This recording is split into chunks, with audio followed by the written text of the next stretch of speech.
할렐루야. 네, 우리 오재혁 식구들 애쓰셨습니다. 박수 한번 해주셔요.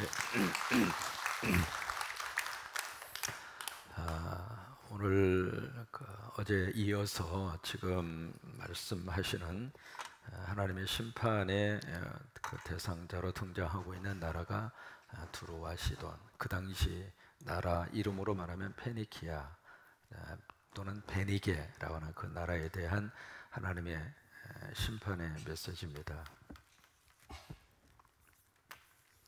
이거 계속 그래야 돼요.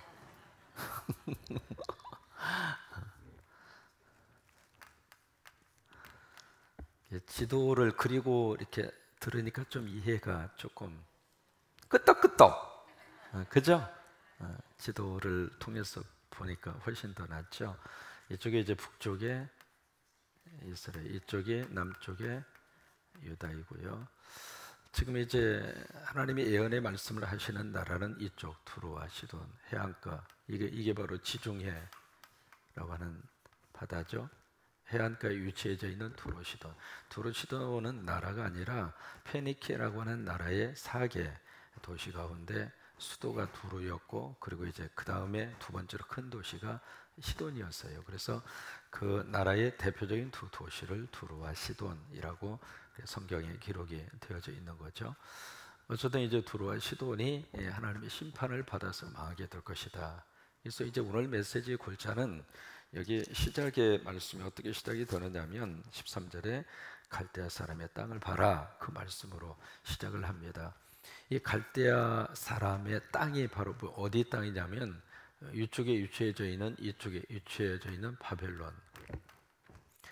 바벨론 사람들을 성경에서는 다른 말로는 갈대아 사람이라 그렇게 다르게 이름을 붙입니다.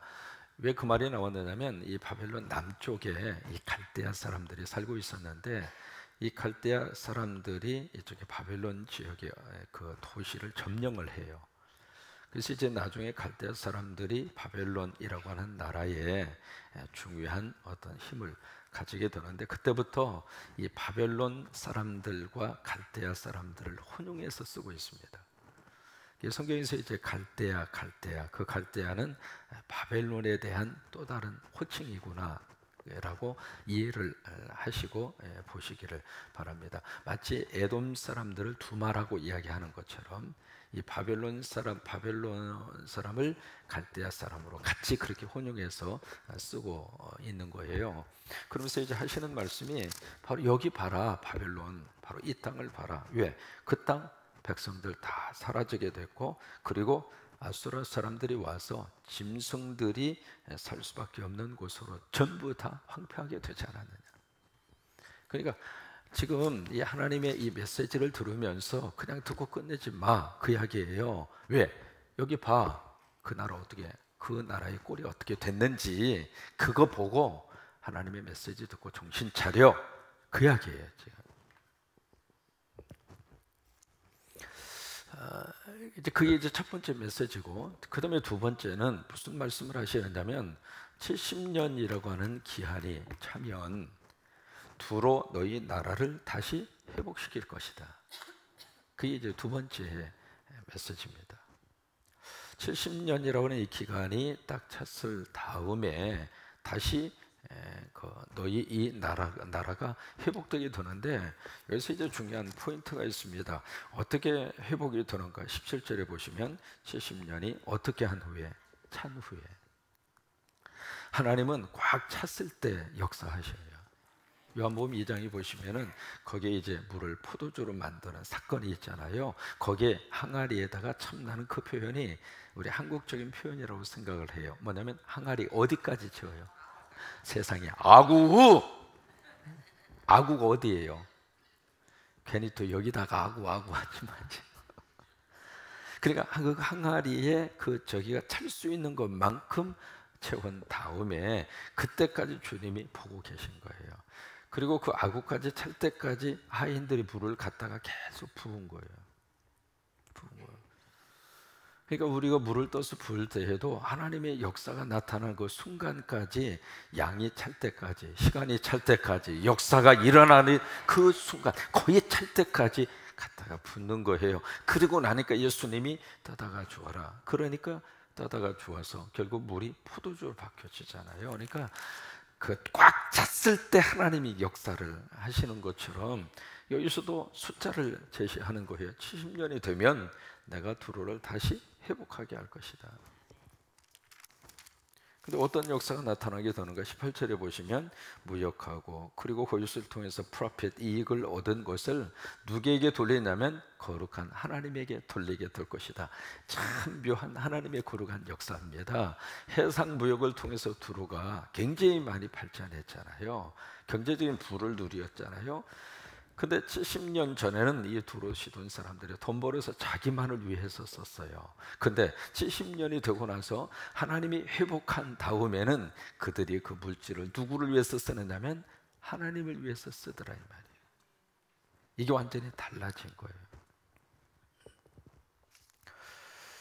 그러면서 18절에 하나님에게 돌리고 간직하거나 쌓아두지 아니하리니. 왜? 여러분, 물질은 내가 쓰는 것만 내 거예요.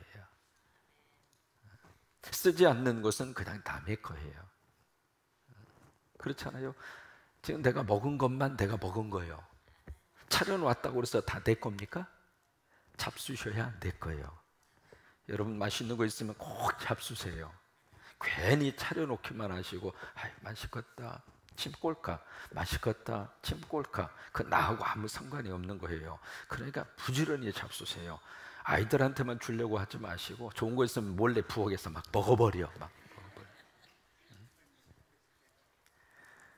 지금 집에 좋은 것이 있으면 절대로 아까워하지 마세요. 좋은 옷 빨리 꺼내서 입으세요. 언제 입으시려고 옷장에다가 넣어놓으시고 언젠가는 입겠지 봐. 언제 입으시려고 그래요? 입으세요. 아버지 집 올 때 입으시라고요. 그리고 좋은 그릇 그 숏케이스에 집어넣어가지고 조명까지 켜가지고 언제 그 그릇 쓰려고 거기다가 그렇게 모셔놓으세요? 꺼내서 쓰세요. 좋은 커피잔 꺼내서 커피 마시고 쓰시라고요. 혼자 마시기가 뭐하면 010-7270-1338로 전화를 하시든지. 무슨 얘기냐면 내가 누린 것만 내 거라 그 말이에요. 오늘 하루도 하나님의 은혜 받고 누리셨으면 좋겠어요.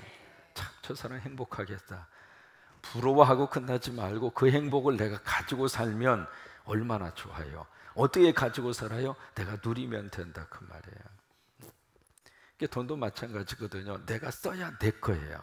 쓰지 않는 것은 내 거가 아니라 그 말이에요. 그런데 이 두루 사람들이 어떻게 쓰는가? 간직하거나 쌓아두지 아니하고 무역한 것 여호와 앞에 사는 자 배불리 먹을 양식 잘 입을 옷감이 되리라. 뭐냐면 하나님을 위해서 이 물질을 아낌없이 이 두루 사람들이 쓰게 되더라 그 말이에요. 그게 처음부터 그렇게 된 것이 아니라 70년 회복한 다음부터 인생은 이렇게 사는 것이구나.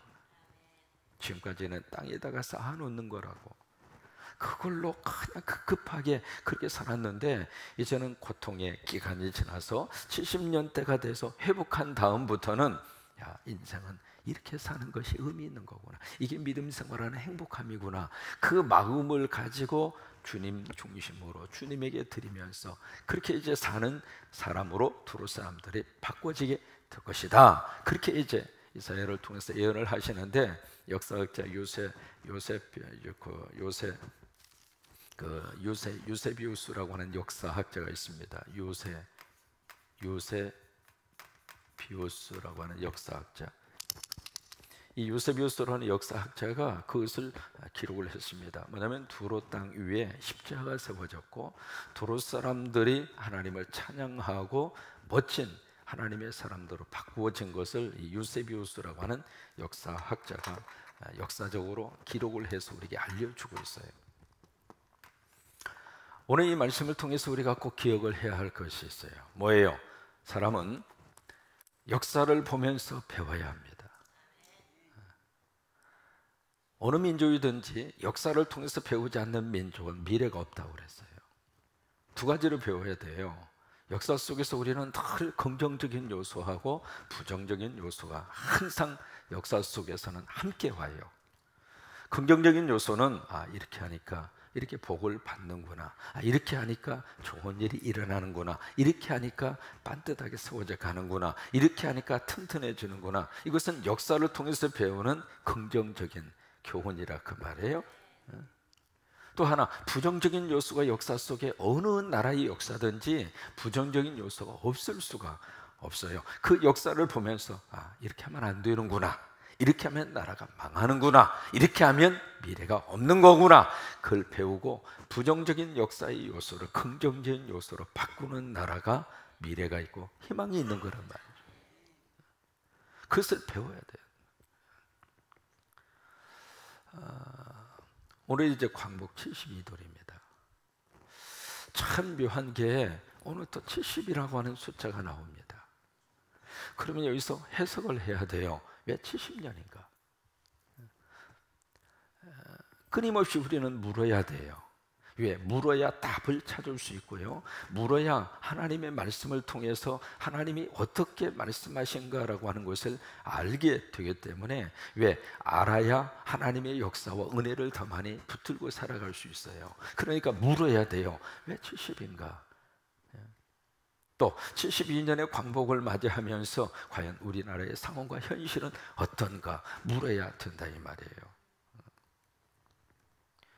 이 70이라고 하는 숫자를 여러 가지로 이제 해석을 할 수 있습니다만은, 조금 이제 기억을 해야 할 몇 가지 연대가 있습니다.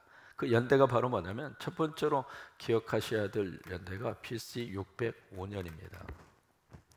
왜 이 연대를 기억하셔야 되느냐면, 이 BC 605년에 처음으로 바벨론으로 포로로 끌려간 1차 바벨론 포로가 BC 605년에 일어납니다. 이때 바벨론으로 끌려간 사람의 대표적인 인물이 다니엘입니다. 다니엘과 그 세 친구가 BC 605년에 바벨론으로 포로가 돼서 그렇게 가요.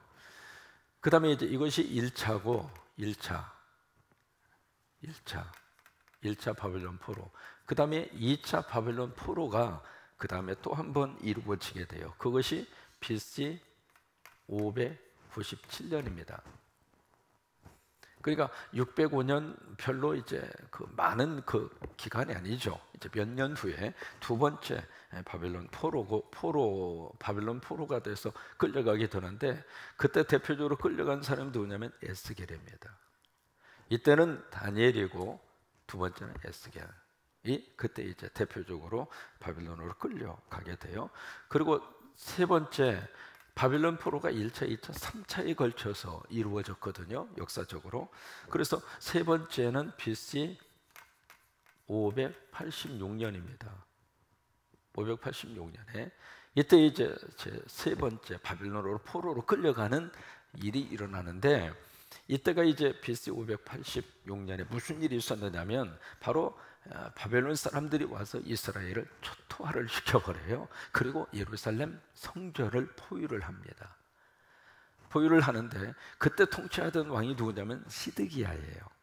시드기야, 그분이 왕이 돼서 시드기야 왕이 된 지 9년째 그 일이 일어나게 되는데, 이때 이제 시드기야가 예루살렘 성전이 포위가 되고 함락되기 직전에 시드기야가 도망가요. 도망가다가 붙들려고 시드기야의 두 눈이 뽑혀요. 그 두 눈이 뽑히게 되면서 바로 여기에서 무슨 일이 586년에 무슨 일이 일어나게 되느냐면, 성전이 어떻게 되느냐면 파괴가 돼요. 586년에. 그러니까 성경 속에서 이 사건은 엄청난 사건입니다. BC 586년에 성전이 파괴가 됐다고 하는 그 일이 바로 여기서 일어나게 돼요. 그 다음에 이렇게 해서 이제 1차, 2차, 3차에 걸쳐서 바빌론으로 포로로 끌려가던 이스라엘 백성들이 고국으로 돌아올 때에도 한꺼번에 우하고 온 것이 아니라 세 번에 걸쳐서 와요.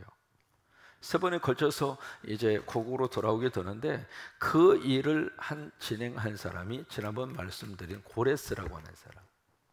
고레스라고 하는 사람이 이 바사 제국을 딱 점령을 하죠. 바사 페르시아라고 하는 제국을 실질적으로 이제 점령을 하면서 바벨론 이쪽까지 전부 다 먹어요.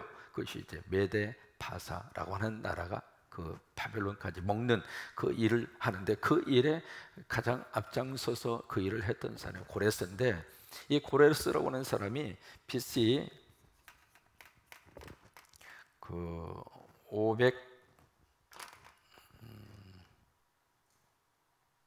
538년, 그러니까 538년에 고레스가 이 페르시아를 점령한 다음에 그 다음 해, 그러니까 BC 539년에 뭐가 있느냐면 1차 고향으로 돌아와요. 이것이. 그러니까 1차, 그러니까 BC 539년에 1차 이 바벨론의 포로가 됐던 이스라엘 사람들이 고향으로 돌아오는데, 그때 돌아온 사람 중에 가장 중심적인 인물이 수르바벨이에요. 수르바벨을 중심으로 해서 정확하게는 4만 약 한 9천 명, 약 한 5만 명 정도의 그 유대인들이 꿈에도 그리던 자기의 고향으로 돌아오게 돼요. 그게 이제 1차 귀환입니다. 그리고 두 번째로 80년이 지난 다음, 이것이 이제 1차 고향으로 돌아온 해이고, 그 다음에 80년이 지난 다음에 2차 고향으로 돌아오는 일이 일어나는데, 그것이 BC 457년이에요. 그리고 이제 3차 포로였다가 고향으로 돌아오게 되는데 13년 후 BC 444년 이때 처음으로 돌아올 때의 중심적인 역할을 한 사람이 수르바벨, 그 다음에 두 번째 고향으로 돌아올 때의 중심적인 역할을 한 사람이 에스라, 세 번째 고향으로 돌아올 때 중심적인 역할을 한 사람이 느헤미야예요. 느헤미야.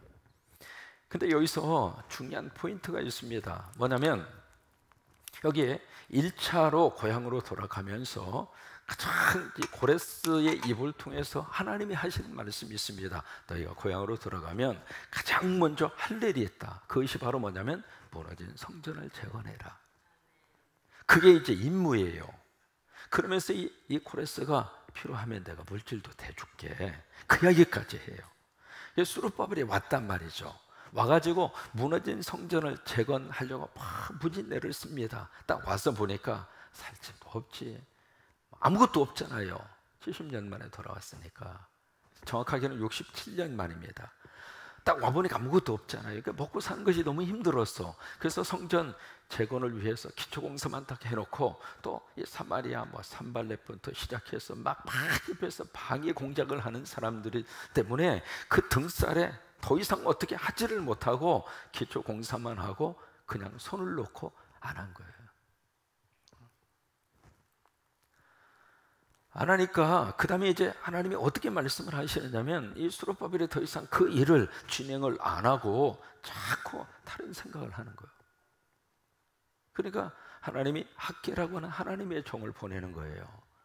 학개 선지자를 딱 보내서 하는 말이, 너희가 지금 제정신이냐?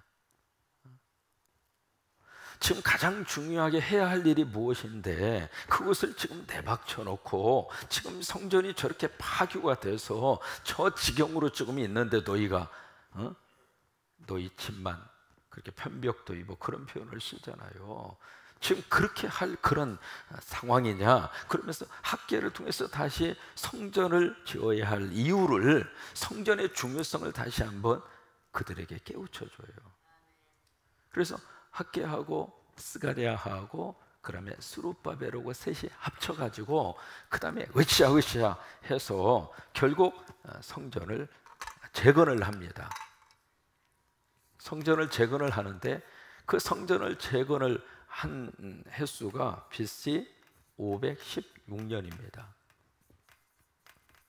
성전 재건. 자, 보실까요? 성전이 파괴가 될 때가 BC 586년입니다. 성전이 다시 재건이 된 것이 BC 516년입니다. 몇 년이에요? 이 차이가 70년입니다. 이 70이라고 하는 숫자를 여러 가지로 해석할 수 있습니다만은 크게 이제 세 가지로 해석을 해요. 첫째로 7 그리고 10, 이게 다 완전수잖아요. 그러니까 하나님께서 생각하고 있는 그 숫자, 그들이 포로로 가서 있어야 될 하나님이 생각하는 수, 완전히 채워지는 수 70. 두 번째, 이스라엘 백성들이 가나안 땅에 정착한 다음에 안식년을 지키라고 그랬어요. 안식일을 지키고 안식년을 지켜라. 그리고 희년을 지켜라. 근데 그 백성들이 하나님의 말씀대로 안 지켰어요.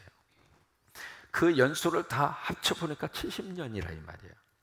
하나님에게 드려야 될 시간을 드리지 않으니까 결국 반강제적으로 바벨론에 끌려가서 70년을 채울 수밖에 없었다. 그 다음에 세 번째로 우리가 들여다봐야 할 부분이 성전에 대한 문제를 중심으로 이것을 우리가 들여다보는 거예요. 왜냐하면 이 성전이라고 하는 것은 이스라엘의 정체성에 대한 문제입니다. 무슨 얘기냐면 이스라엘 사람들은 예배 없이는 못 사는 민족이에요. 하나님 앞에 예배하고 그리고 예배 드리면서 하나님의 어떤 은혜를 사모하고 하나님과 만나고, 그래서 성전은 그들에게 있어서는 목숨보다도 더 중요한 거예요. 그게 이스라엘의 정체성이라 그 말이에요. 근데 이 성전이 파괴가 돼서 없어져 버렸단 말이에요. 그 말은 이스라엘로서는 이제 끝났다 그 말이에요. 근데 그것을 다시 70년 만에 회복했다 그 말이에요. 다시 정체성을 찾았다 그 말이에요. 그러면서 이 성전 문제는 단순히 이렇게 건축을 하고 무슨 건물을 세우는 그런 개념을 뛰어넘는 아주 깊은 영적 의미를 가지고 있고, 이 성전이 바로 신약 성경으로 오면 누구를 의미하느냐면 예수 그리스도를 의미합니다. 성전 헐어라 3일 만에 내가 다시 세우리라. 누구를 말해요? 예수님 말씀하시는 거예요. 여기 70년이라고 하는 것은 우리 영적으로 해석을 하면 예수 그리스도가 없던 사람 예수 그리스도를 다시 회복하는 거예요. 그게 70이라고 하는 숫자란 말이에요. 이것을 이제 다시 한번 오늘 광복절에 꼭 하나 기억을 해야 할 게 있어요. 1938년 9월 3일 한국 교회사로서는 꼭 기억을 해야 할 연대입니다. 그날 무슨 일이 있었는가? 평양의 서문박교회에서 총회가 열렸습니다. 그 총회에서 무슨 일이 있었는가? 물론 일본이 하라는 대로 할 수밖에 없었고 각본대로 움직일 수밖에 없었고 순사들의 100여 명이 완전히 포진하고 있었고, 그때 뭘 가결을 했는가? 신사참배를 국민 의례로 정식으로 한국교회 이름으로 가결을 합니다. 그것이 1938년 9월 3일 날 있었습니다. 왜 이 날을 기억을 해야 하는가? 물론 이제 강제적으로 어쩔 수 없이 그 일을 했습니다마는 한국교회 입장으로 봐서는 마치 이스라엘 백성들이 성전이 파괴된 거하고 한국교회의 교회라고 하는 가장 중요한 정체성이 무너진 날이란 말이에요. 이 날이.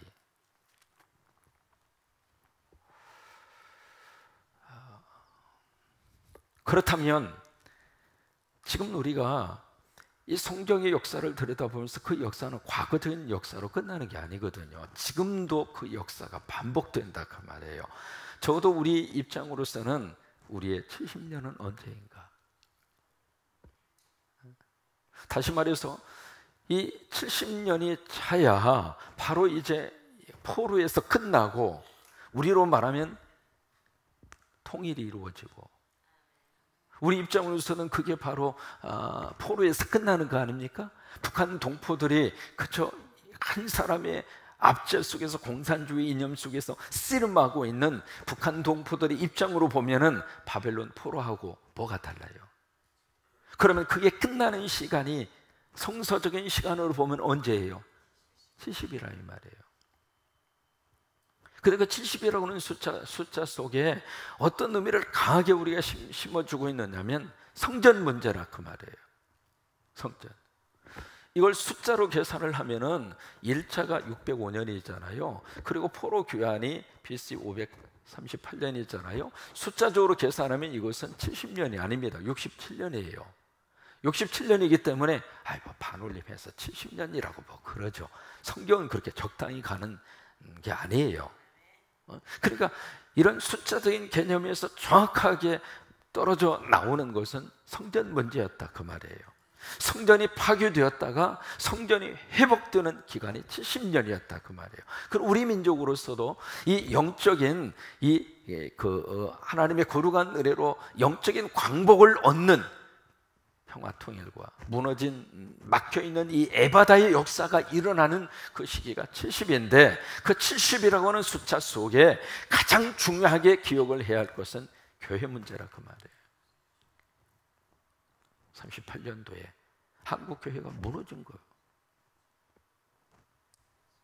하나님 앞에 예배해야 할 하나님의 백성들이 신사참배하고 벌써 섬기는 대상이 달라져 버렸다 이 말이에요. 그러면 교회 이 성도들의 정체성이 무너져 버린 그때가 38년이라면 과연 우리는 70이라고 하는 숫자가 언제 채워지겠는가 이 말이에요.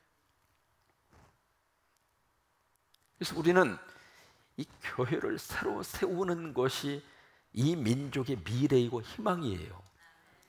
성전을 새로 세우니까 그 민족을 하나님이 다시 회복하셔서 다시 고향으로 돌아오게 하셔서 다시 하나님의 은혜와 축복을 받게 하신 것처럼 이 민족의 미래도 교회를 다시 회복할 때, 그때 다시 이 민족의 희망이 있다 이 말이에요. 교회당 세우고 그런 눈에 보이는 그런 교회적인 개념을 뛰어넘는 교회의 새로운 시각이 우리들에게 필요하다고 하는 거예요. 그게 있어요. 1945년 8월 15일 너무 감격스러운 순간이에요. 우리 이제 그것을 광복이라고 하기도 하고, 광복 또는 뭐라고 그러죠? 광복. 또 하나 우리 흔히 쓰는 말 있잖아요. 해방이라고 하기도 하고. 근데 이 단어의 뉘앙스가 약간씩 틀립니다. 광복이라는 말을 할 때는 주도적으로 어떤 그것을 회복하기 위해서 막 주도적으로 나가는 뉘앙스가 가고, 해방이라고 하는 것은 가만히 있는데 타의에 의해서 주어진 거, 그걸 해방이라고 그래요. 그러니까 우리 입장으로서 봐서는 해방이라는 단어를 쓰기에는 조금 뭐해요. 왜? 가만히 있었는가? 가만히 있질 않았어요. 끊임없이 한 거하고. 독립투사 얼마나 많은 희생자들이 있었는지 말이죠. 그러니까 가만히 우리는 아무것도 안 하고 그냥 일본이 시키는 대로 하다가 어느 날 갑자기 45년 8월 25일 세계 대전이 종료가 되면서 어부지리로 한국이 이렇게 얻었다, 그건 아니에요. 얼마나 많은 독립투사들이, 그리고 그 뒤에 이 독립투사들의 후예들이 참 제대로 보상을 받지를 못하고, 그리고 일본 사람들에게 붙어서 막 힘을 가지고 막 괴롭히고, 그 역할을 하던 사람들은 그대로 그 지위가 이어졌고, 독립투사들 그의 후손들은 그냥 가난하고, 그리고 제대로 명예도 회복도 못하고, 그런 시절이 우리 대한민국의 역사 속에 계속됐다 이 말이에요.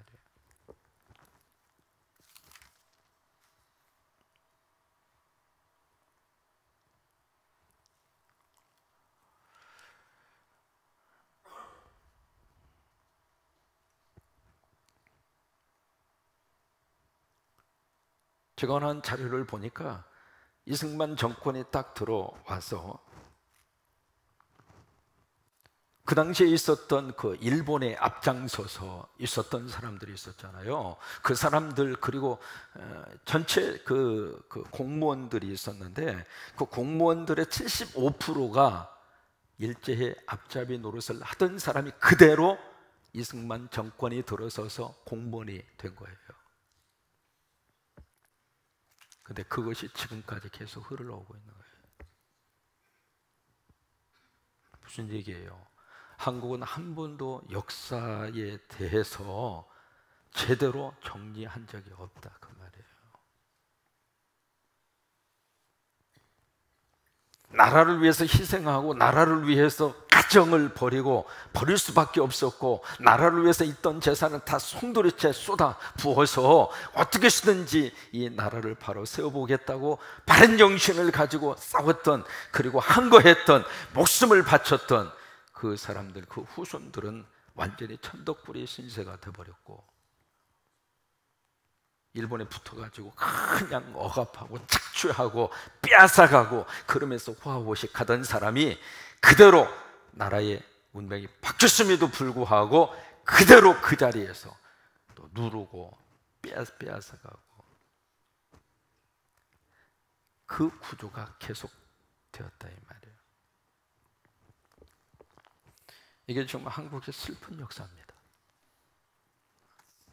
1945년도 해방이 딱 됐습니다만 딱 되자마자 완전히 좌우로 갈라졌습니다.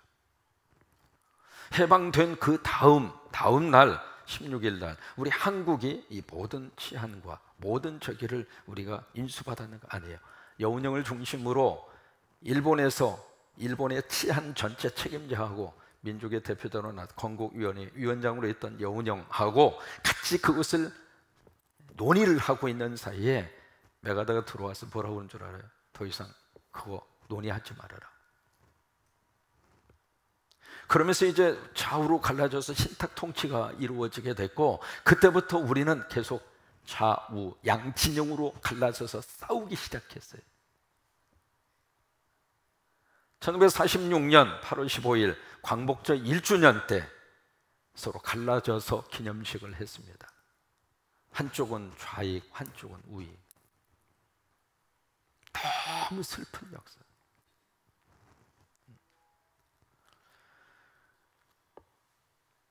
참 광복은 얻었는데 그 광복을 지켜갈 만한 준비가 하나도 안 돼 있어서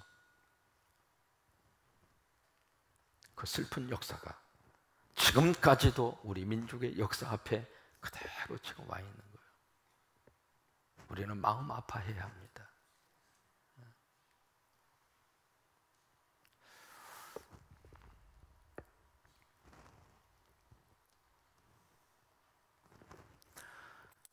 우리가 이 역사를 이렇게 들여다보면서 교훈을 얻어야 돼요. 교훈을 얻어야 그런 역사가 또다시 반복이 안 되고 또 반복해서도 안 되잖아요.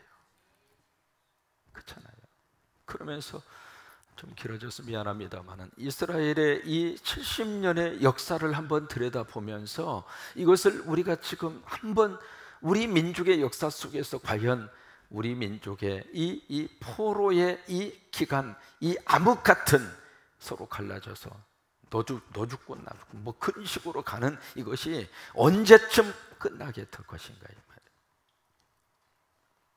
이제 그것을 여러 가지 많은 것으로 우리가 들여다볼 수 있겠습니다만은 적어도 우리는 이 성서의 역사 속에서 바로 이 성전 문제하고 이것이 너무 직접적으로 연관이 되어져 있다고 하는 사실을 발견을 하고 그렇다면 우리 한국도 한번 성서적으로 역사를 다시 한번 재정립을 해야 할 필요가 있는데 그것이 그 출발이 1938년 9월 3일이라 그 말이에요. 다시 이 땅에 하나님이 원하시는 이스라엘의 성전이 저것이 이제 제2 예루살렘 성전입니다. 딱 세워졌는데 처음에 솔로몬 성전을 보았던 그 세대 어른들이 보기에 너무 초라한 거예요. 너무 초라하니까 막 땅을 치고 통곡하는 어떻게 하다가 하나님 앞에 드리는 성전이 이 모양이 이 꼴이 됐느냐고 막 통곡하고 울어요. 오는데 하나님의 입장으로 봐서는 이제야 너희들이 제대로 정신을 차렸구나. 그래서 70년의 포로가 끝나는 거예요. 갑자기 이제 주님 고대가가 기억이 나는데 한번 인터넷으로 한번 서치 한번 해봐요. 주님 고대가라고 하는 찬송이 있습니다. 일제시대에 우리 믿음의 선배님들이 가장 많이 불렀던 찬송. 역사적으로 너무 한번 인터넷으로 한번 찾아봐요. 너무 힘들고 어렵고 사는 것이 힘들고 하루하루 사는 것이 너무 해서 그 당시에 우리 믿음의 선배님들 가장 많이 불렀던 그게 뭐예요? 주님 이제 오시나 저제 오시나 주님 오세요. 주님 오시는 것만이 바로 이것을 바로 잡을 수 있고 이 역사의 어두움을 밝힐 수 있는 방법은 이거밖에 없습니다. 그러면서 계속 모일 때마다 부르고 또 부르고 그게 주님 고대가라고 하는 안즈나 그 기억하시나요?